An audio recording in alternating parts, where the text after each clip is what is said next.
The laughter echoed across the sunlit truck yard like a slap, sharp and careless, bouncing off rows of polished steel and glass. The middle of that bright afternoon stood a ragged man, with dust on his boots and a calm in his eyes that didn't match his clothes. He had just said he would take 5 Mercedes trucks, and the men in pressed shirts and polished shoes couldn't help themselves.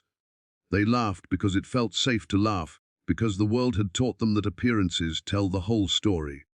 That moment, under the open sky and the harsh midday sun, would become the biggest mistake of their lives. If you believe in kindness, second chances, and the quiet power of humility, take a moment right now to like, comment, share, and subscribe to the channel Touch of Kindness. Your support helps stories like this reach hearts that need them.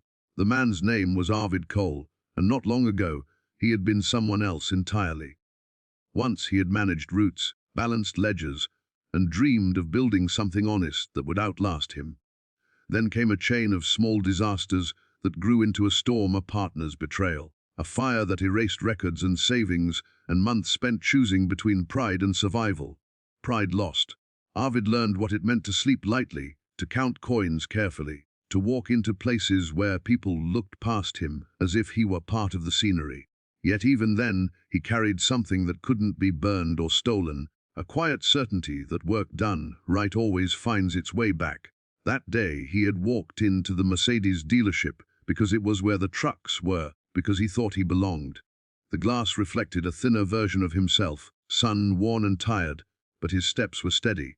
He needed 5 trucks not for vanity, for a contract he had spent weeks earning with calloused hands and borrowed time.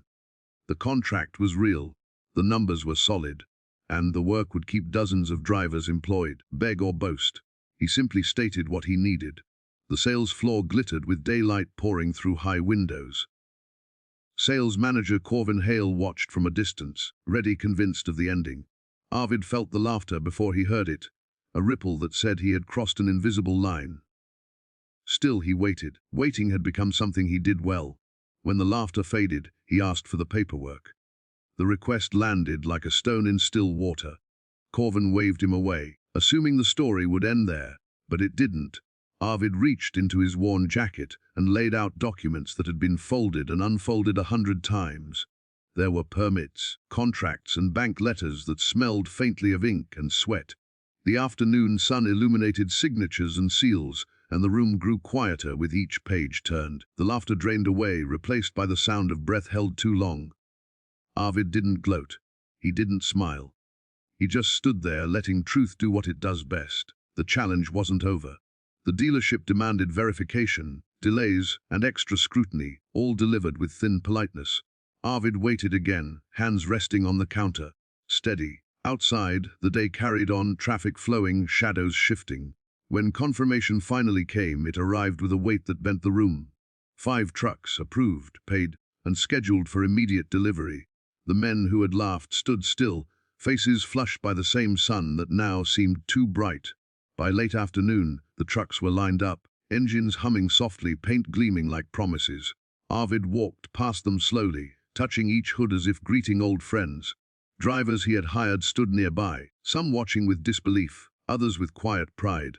This wasn't about revenge, it was about restoration. The yard that had mocked him hours earlier now bore witness to something better than apology.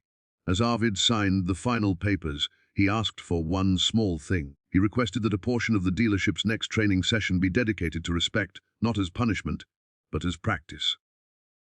Corvin agreed, voice low, eyes humbled. The sun dipped slightly, still high enough to keep the world bright, and Arvid stepped back into it, no longer invisible. If this story stirred something in you, if it reminded you that dignity doesn't wear a uniform and hope can arrive in worn boots, please take a moment to engage with this video, and shares help keep these stories alive.